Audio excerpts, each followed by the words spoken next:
Chris, you there? I'm here. How you doing?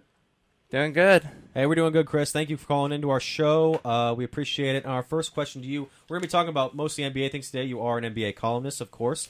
Our first question is about LeBron James and the Los Angeles Lakers. We saw your tweet from late Wednesday night about how you were the one that predicted 50-plus wins for the Lakers, LeBron as an MVP candidate, and that game the game LeBron had against the Spurs sort of proved it. What is it about LeBron in LA that you've liked the most from them this season?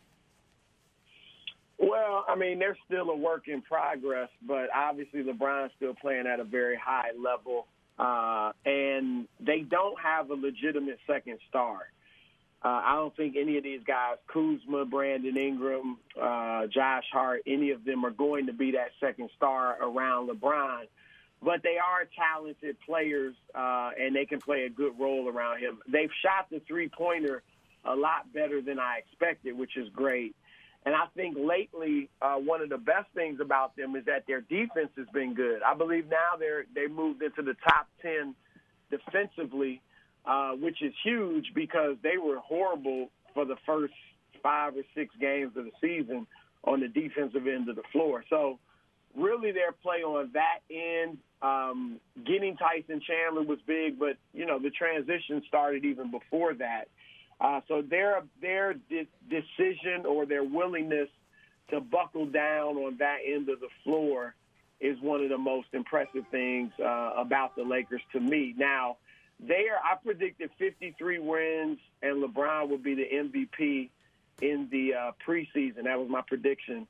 They are on a 51-win pace. But if you take out, and I know you can't do this, obviously, but if you do take out the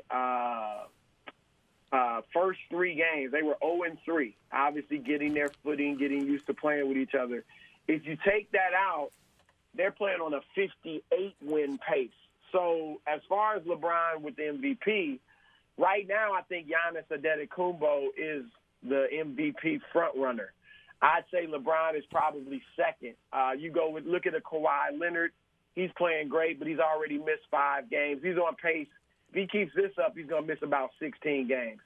I think that's too many to win the MVP. Plus, Toronto's 4-1 without him. Steph Curry was the front runner early before he got hurt, but he's got to stay healthy to enhance his chances of winning the MVP. So then you come to LeBron James.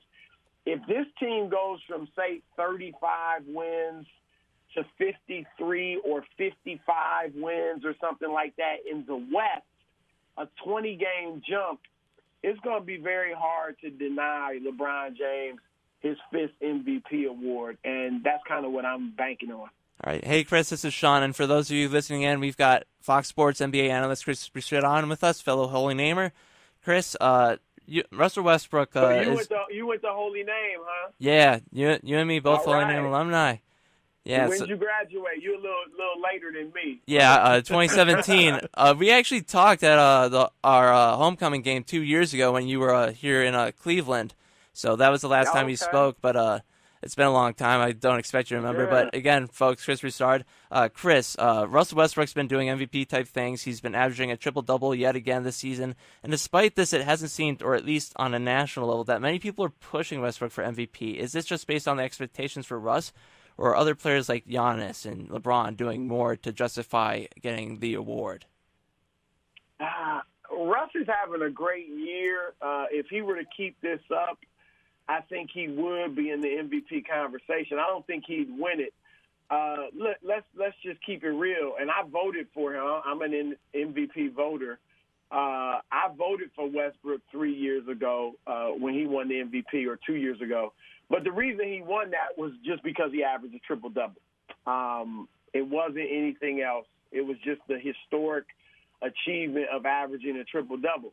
Well, remember, he averaged a triple-double last year, and he didn't even get serious consideration for the MVP. This year, if he were to average a triple-double, his shooting percentage is up. Right now he's at 46%. And if they win, 55, 57 games or more, and they're playing on a good pace, then he would definitely be in the conversation because he's their best player. Obviously, Paul George is their leading scorer, and George is actually averaging career highs in points, rebound, and assists as well. But Russell Westbrook is the engine that's making them go. If this continues and they continue to be one of the top 2 or 3 teams in the West, then, he'll be in the MVP conversation.